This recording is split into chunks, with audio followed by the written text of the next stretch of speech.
Today is Wednesday, July the 2nd, 2025, and I'm asking people to define monsters because monsters and demons don't look the way you think. Yesterday, I posted this message. I've been confronted by someone offended by a statement I made in the video Central Casting that demons are all in church on Sunday. She was defending the kind of people in church who are charitable, good-natured, and honest. I never said these people are not part of the church community. I was one of them and very active in the church and community working toward the good of all. That I experienced trauma in the church is the best indicator I've had and offered back to her that not everyone in the church has the same heart as she or I do. There was also this implication that people who express themselves in ways that appear harmful to themselves or other people, dark clothing and makeup, multiple tattoos, piercings, self-imposed mutilation, etc., are in church on Sunday, which would mean they are the demons. She didn't say this overtly, so I didn't address it in the conversation. I decided to post instead because it's an important discussion. I never said all people in the church are demons, but in the context of the statement I made, it's rational to accept that demons would dwell there. They just hide themselves amongst the general population better.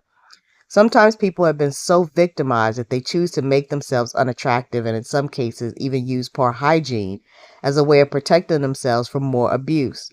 There are also people who have been damaged by not only physical and or sexual abuse, but the environment and medical treatments, which is also traumatic. They have then been forced by concerned caregivers or family members to hide themselves away. In social isolation, they are then subjected to perverse ways of existing. Without exposure to anything else, how would they know?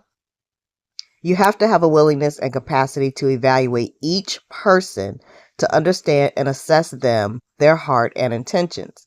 Some people have a high risk tolerance and are willing to approach or receive any person socially to make such a determination.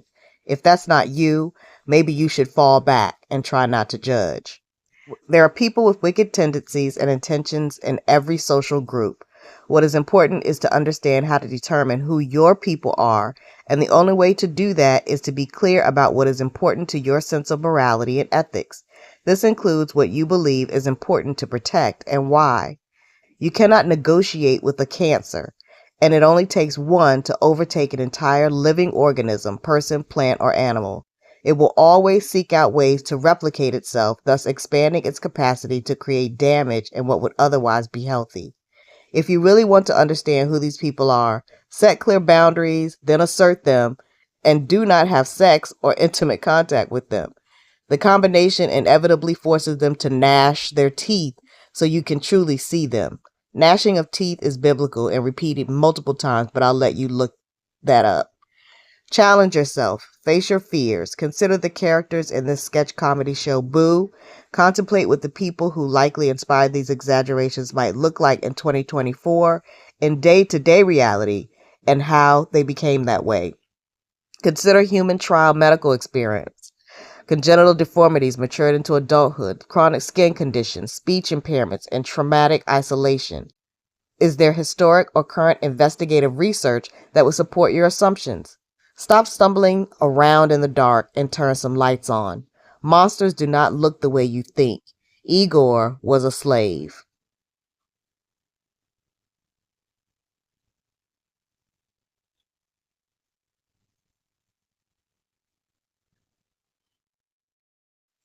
Who do you follow? What is important to them, and therefore what they then believe is important for you to know?